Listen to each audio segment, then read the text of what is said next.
Hi there. Welcome back to the Great Ace Attorney Chronicles.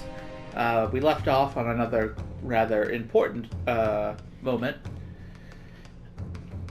After all, we learned something from Suzeki that apparently the victim pointed at what we could assume to be the culprit, or what people believed anyway. But now we're beginning to consider that there might be another possibility.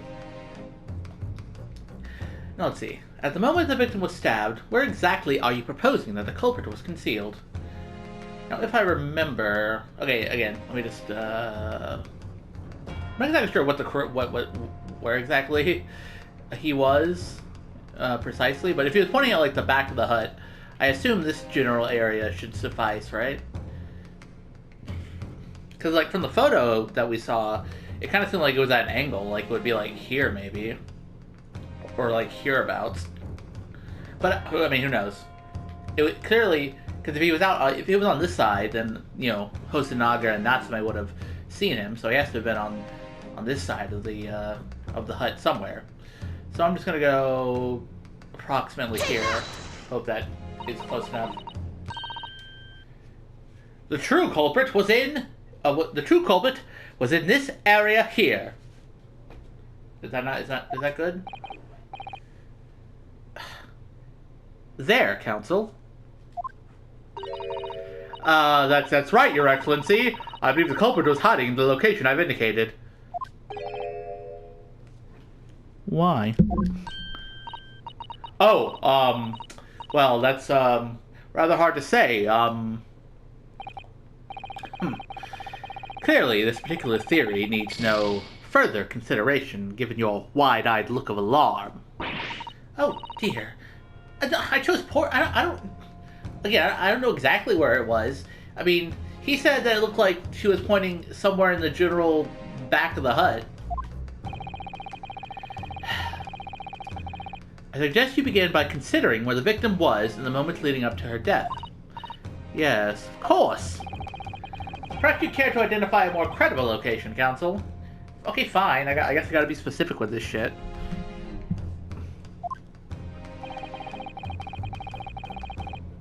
Yeah, okay.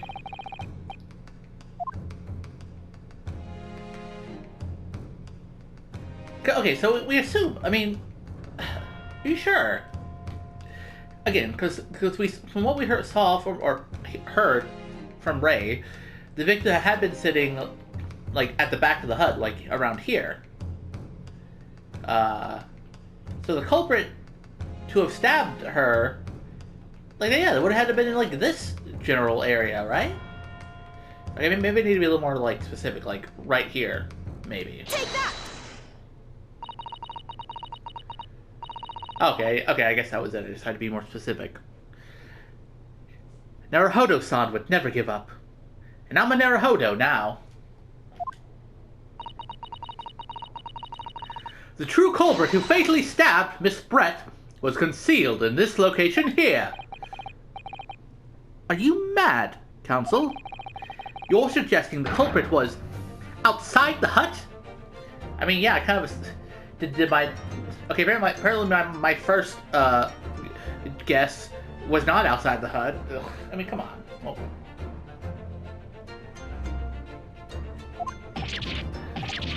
Ah!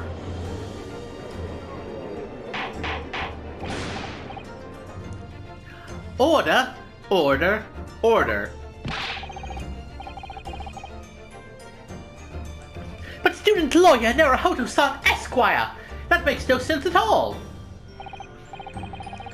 You've just pointed out the exact spot where I was hiding to get my scoop snap. But I didn't see any suspicious individuals loitering about. I can swear to that.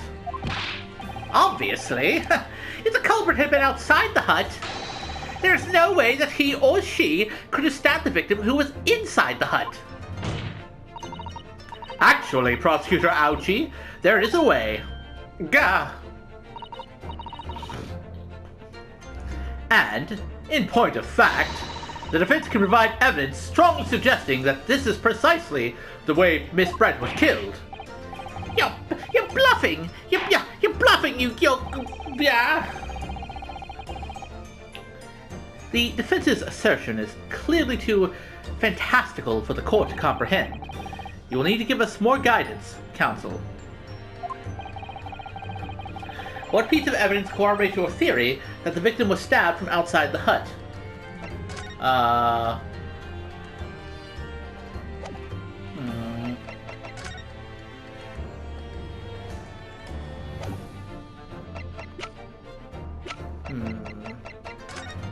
Well, if we look here, there is like a slight divot in the reeds. So, well, Take that! that seems pretty legit to me. The original photographic print of the crime scene. Yes, it's clearly visible in this print. The trace of the fatal thrust that was delivered from outside the beach hut. Attention! Do you take us for fools? There's no hint of any such thing. I'm not sure that everyone present would agree. Someone, at least, appears to have noticed what it is that I'm referring to. Counsel, once again, I must call on you to be explicit for the court. Where on this photograph is a trace of the stabbing which you claim took place from outside the hut?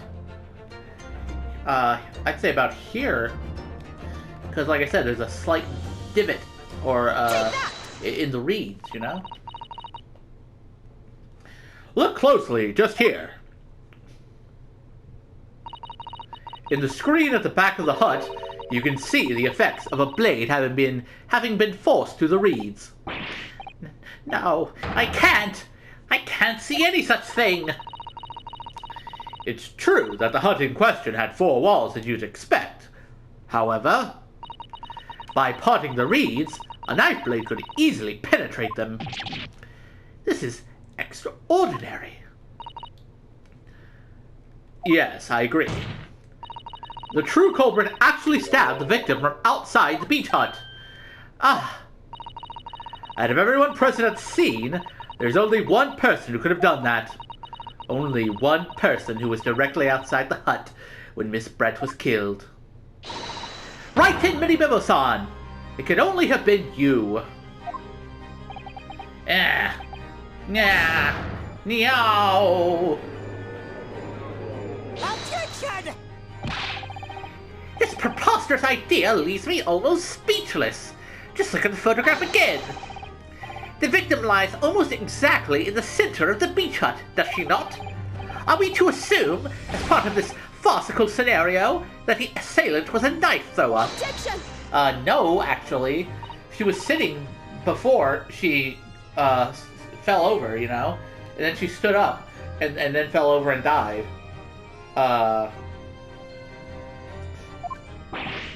We're not. Dan, what do you keep pulling that book out of? You don't have your big sleeves like you normally do, Ryotaro, so... If you recall the testimony of the defendant about the events just before the victim's death, yeah, she specified that, you know, she had been sitting at the back of the hut. Inside the beach hut, I confronted Miss Brett, but she just sat on a stool at the back of the hut, smiling sweetly at me, as if she knew she was untouchable. A stool? Have another look at the photograph. Yeah, you can clearly see that there is a stool. The slit in the read screen would align perfectly with the back of a person who was sitting on that stool. My word.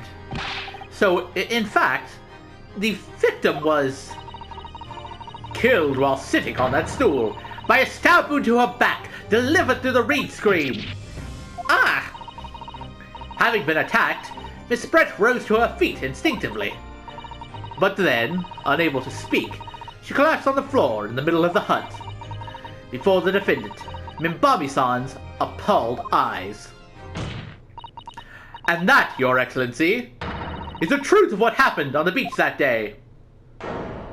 Bang. By your silence, Menimemoism, I take it that you don't deny the charge. This is absurd! Jeez, how tall is that guy anyway? Oh. That will do. It would appear that we have a tacit admission of guilt from the witness. Accordingly, this court has successfully established the truth of this matter, which means that the defendant, Menimemoism, is innocent of the crime. Oh, thank goodness. That was easier than I was expecting. I finally made him cave. I don't know. I feel like there's more to the story, because he hasn't like ate his hat and like clucked around like a chicken or while bashing his head against the wall. So I'm unsure if this is really the end. I must say, I've never been more proud. No, this can't be. The Algae clan can't. What is my growth? My growth of hope. Okay, I don't want to hear about your fucking growth, Algae. It wasn't all an apparition. I can't accept this. I won't. I see no reason for the continuance of this trial. I will therefore move to conclude proceedings by...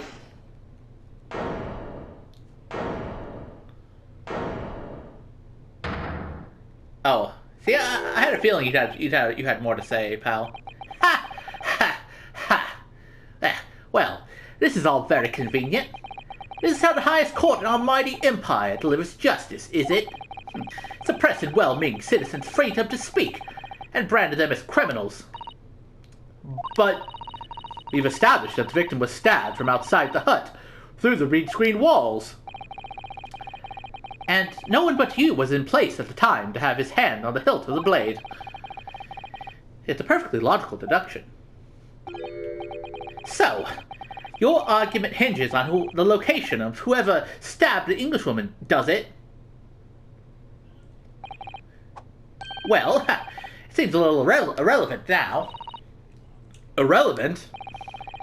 Where she was stabbed, how she was stabbed, it don't matter. I mean, whether she was stabbed at all makes no difference if you think about it.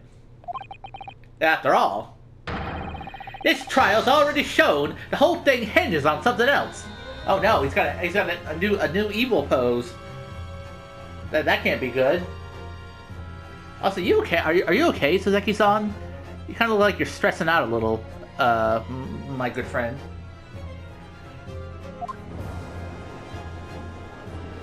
Okay, Suzeki-san, you don't need to be looking behind me. I got your back. What are you talking about? Brace yourself. Oh, sorry. Shit, I'm sorry. That was the wrong voice. Hey, brace yourself, little man. I'm talking about the fact that everything's changed because of the dirt you dug up. What? Enough obscurity. Explain yourself, witness. What's to explain? I'm talking about the poison, of course. The poison? Let's ask the professor for a comment on the situation, shall we? I understand that a deadly poison you were developing was stolen from your laboratory, correct? And it's been shown that this poison was administered to the victim, Miss Brett. Is that right? That is correct. The unusual constriction of the victim's pupils are a sure sign that this particular poison was used. I see. So, presumably that means that the victim already had the poison in her body before she was stabbed.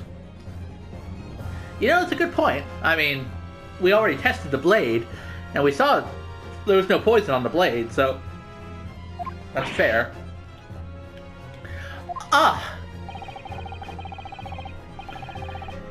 Given that her pupils were clearly constricted, it seems highly likely, yes. If she had been dead already, the poison could not have circulated in her blood. Oh yeah, because, I mean, that's how blood works. You gotta be alive for your blood to circulate poison and stuff. Tish! Ha! refreshing to hear the argument of a metropolitan mind. Precisely. It matters not a jot who stabbed whom, in whose back, and with whose blade.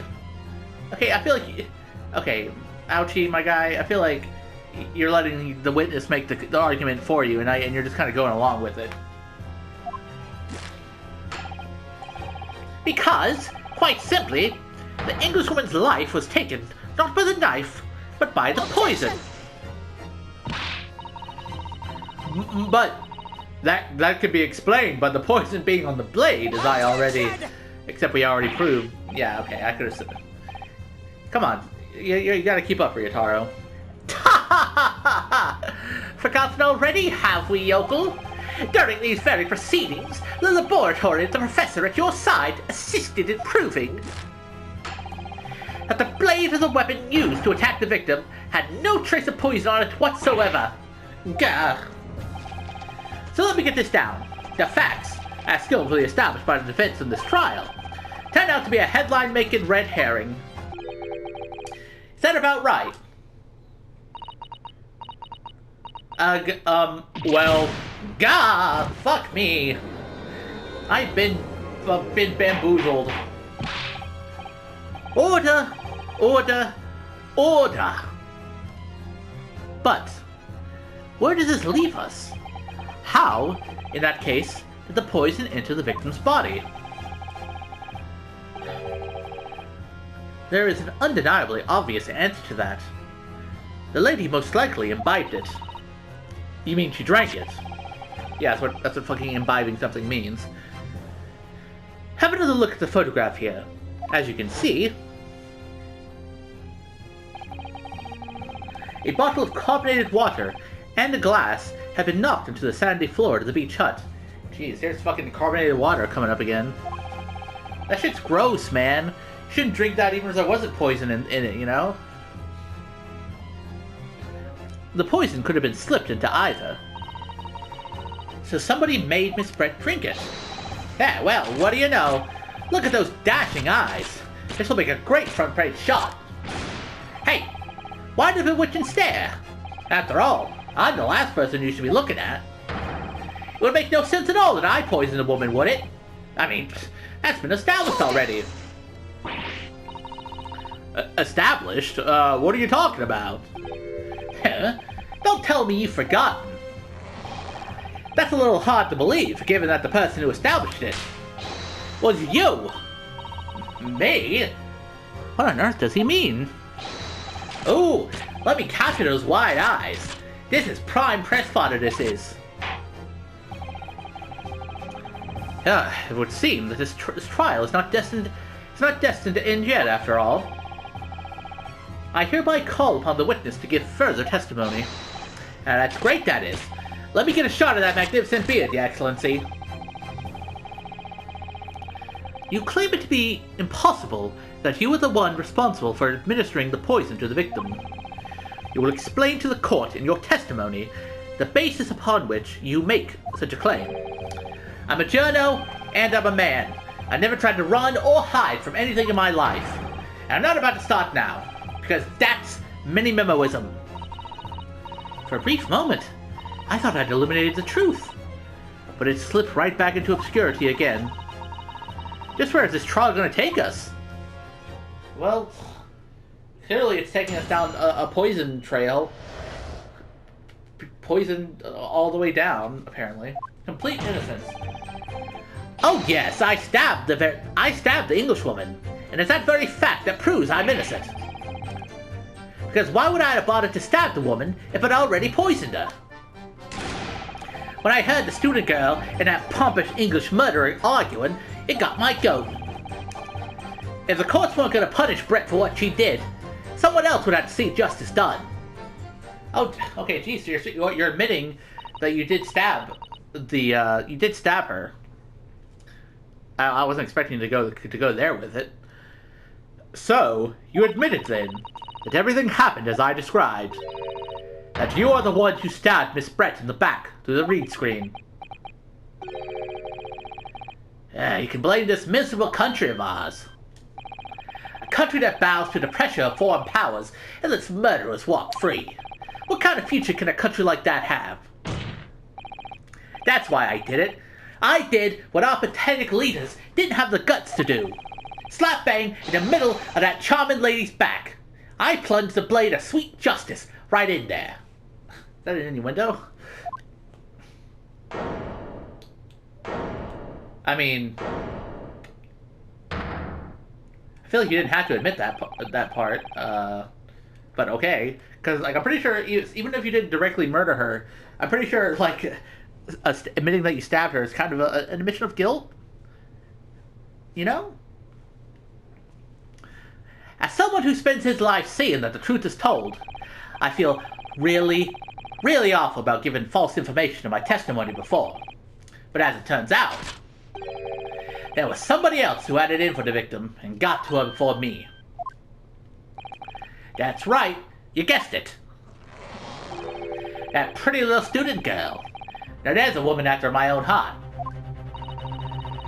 You're implicating Ray again? She's the one who gave the poison to the Englishwoman and ended her pitiful existence. And suddenly, snap, this journo here is off the hook. Again, I wouldn't say that exactly.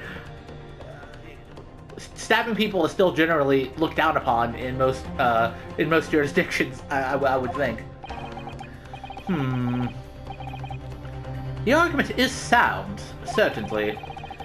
If the witness had administered the poison himself, he need only have waited for it to take effect. I mean, that's fair. Subsequently stabbing the victim in the back would have been entirely nonsensical. And therefore, this reporter had nothing to do with the poisoning.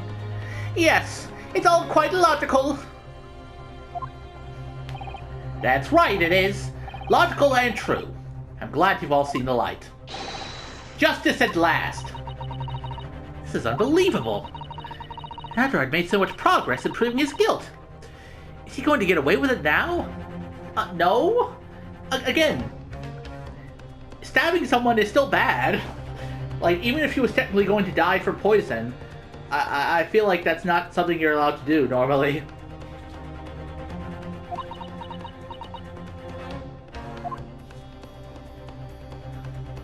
Yeah, slap your face. Fucking do it.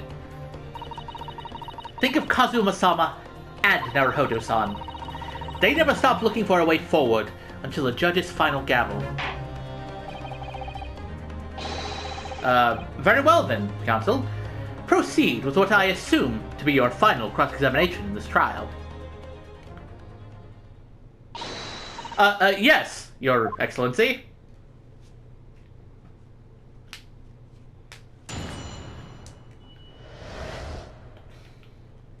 Complete innocence. Again, I don't think you're completely innocent. But okay. Okay, well, this testimony is pretty short, so I can actually... I think I can cross-examine it, and still have time. Also, why is Suzuki-san still there? Like, is he gonna come up at some other point? Because I feel like, he doesn't really have anything else to add. But, I don't know. Let's find out. So, you do admit that you had murderous intentions toward Miss Bretman. Ha! The woman's very existence offended my sense of justice. Your sense of, he's claiming some sort of righteous indignation? She was pure evil. A cold-blooded killer who committed murder right here on our empire's soil. I mean, I can't disagree with that sentiment. She was quite the bad cookie. But did our good-for-nothing government do anything? Not a chance. So I had to step in. Fly the flag of justice.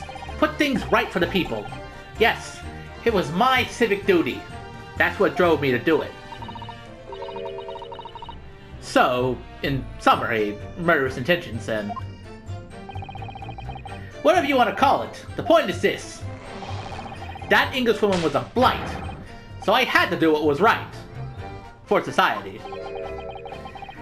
Yet a real wrong was done by the student girl in the dock. A crime for which she must pay. Obviously, because the poisoning has nothing to do with me at all. Because why would I have bothered to stab the woman if I'd already poisoned her? Hold it! So you still maintain that you didn't give the poison to the victim? Obviously. That'd be like putting a belt on your trousers when you were already wearing braces like these. The accuser administered the poison, following which the witness stabbed the victim. An unforgivable act, certainly, but not one of murder. That crime rests on the accuser's shoulders. That is how the law works, you see, yokel. Who knows? You may even learn something here today.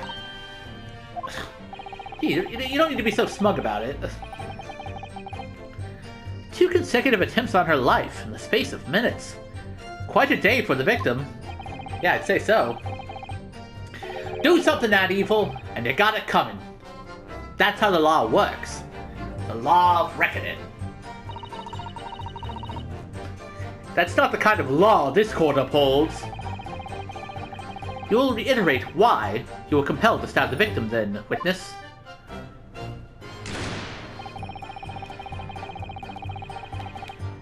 It got your goat? Hold it!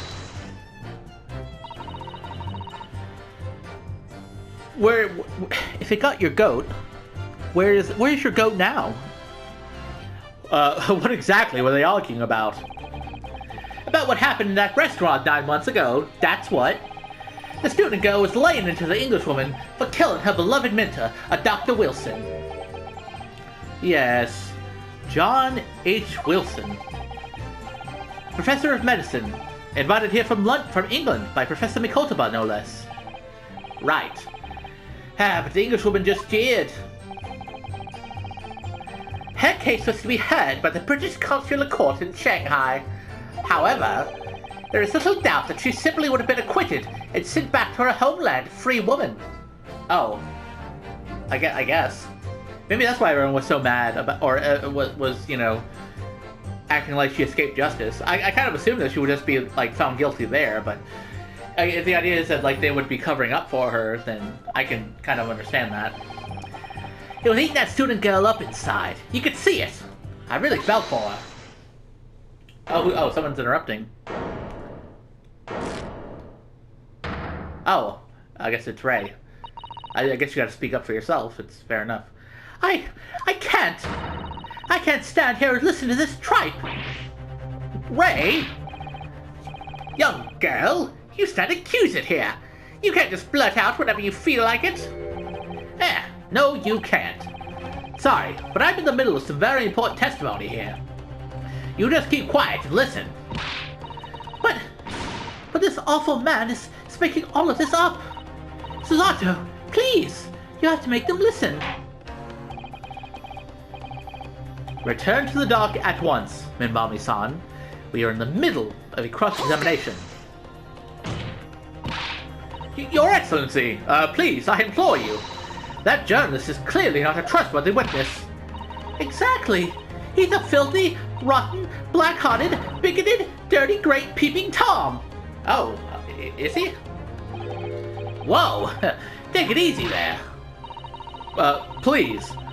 I really think the court should hear what the defendant has to say.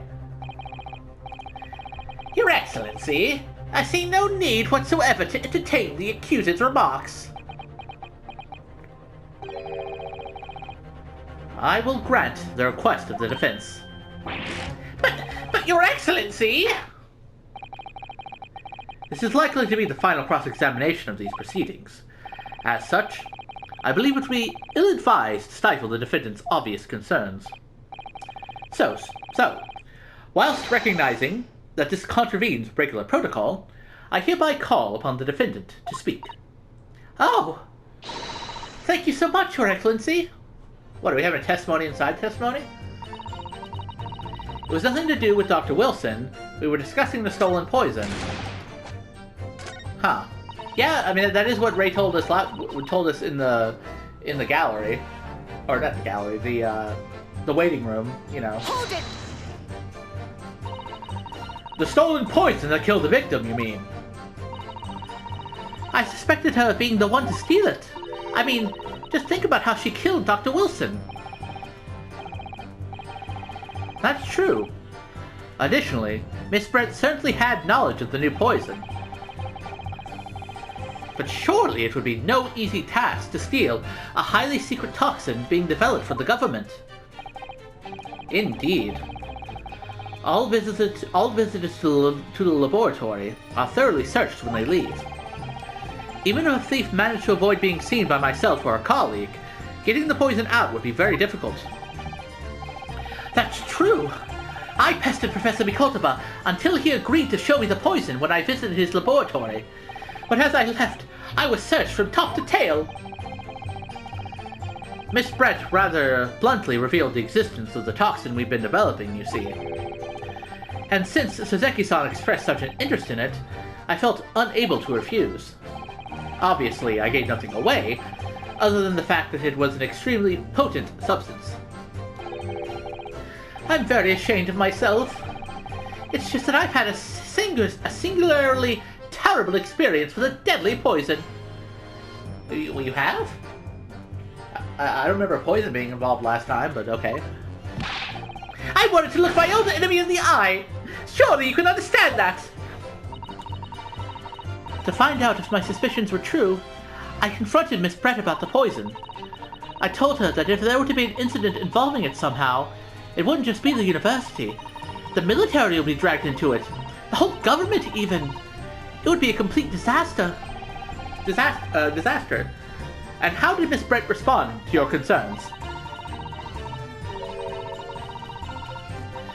She just curled those beautiful lips of hers and said she didn't know the first thing about it. In English, actually. Ah, yes. Menimemoism, one small question if you don't mind. I do mind. Can't you see I'm busy? Clearly you were outside the beach hut listening in whilst the defendant and Miss Brett were conversing.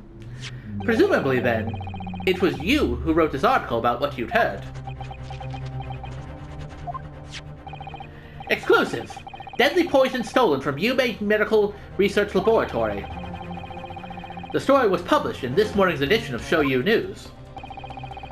The details are too accurate for it to have been written by anyone else. Sorry, don't know what you're talking about. Yes, look at this. The entire article is almost what I said to Miss Brett, word for word. Gah! Yeah, I kind of assumed that he was the one who wrote it, because, I mean, who else would have, am I right? Well, Menimemoism?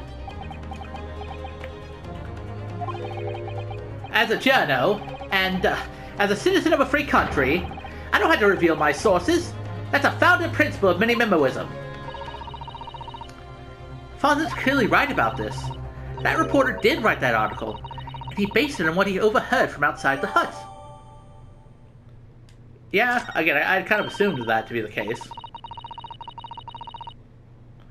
So that's what it was all about. You were trying to cover up the fact that you were listening in. That's why you came up with that stinking story about me arguing with her. Shut up! My stories never stink. Look, whatever you say, little girl, it doesn't alter the facts. Your Excellency, there's something I want to say, and I want it to go on record. Oh, jeez, this is a fucking eventful-ass testimony. I thought it was going to be kind of a short one, but I guess there's more than meets the eye. Very well. You may amend your formal testimony. Ha! Ah! Gah! The point is, if you poisoned someone, there'd be no reason to then go and stab the person as well. Oh man, I didn't get to press his last statement before going to that one. Oh well. Hold it. Perhaps you doubted the efficacy of the poison and sought to make sure your victim would die. And that's horse dung. What? That would be like pouring pepper on your Chinese ramen before you'd even tasted it. Completely reckless. Although, it might surprise you to learn that I am a bit of a impetuous pepper pourer as it happens. Once the victim had taken the poison, she would have been only minutes away from death. And yet, this man then proceeded to stab her in the back as well. There has to have been a good reason for that. If it was a reporter who gave the poison to Miss Brett, then clearly, he must have done it prior to Ray entering the hut. Yes, that's undeniable. But between him leaving the hut and the victim being stabbed, there was one very crucial change in the situation. What change? The reporter overheard the conversation between Ray and the Englishwoman. Ah, yes, that's it. That's when Menimemoism first found out the exact nature of the poison he'd used. That could be the key here. Huh. If the victim had unwittingly taken the poison already, the reporter would have had no reason to stab her. On the face of it, that logic sounds entirely reasonable. But there's no question that this man was responsible for Miss Brett's murder. If we could think of a plausible explanation as to why he might have stabbed her even after the poisoning, I feel sure that everything would drop into place. That's what we should be looking for. Yes, I agree. And in order to do that, I must try to glean more information. Okay, well, fair enough. Man, getting kind of complex. But I think I will end things off for here. We fully explored this testimony as far as all that stuff goes. So in terms of figuring out where to go next, I think I can say that for the next episode. Again, I feel like Menimemoism saying that he already stabbed the Englishwoman kind of... Well, it implicates him of some kind of crime, but either way, it's getting spicy, that's for sure. And I can presume it's probably only going to get spicier as we figure out exactly why he wanted to stab and poison her. I don't know, maybe he wanted to make sure she was like double dead. Who knows? But until then, until we get to that point, I will see you around.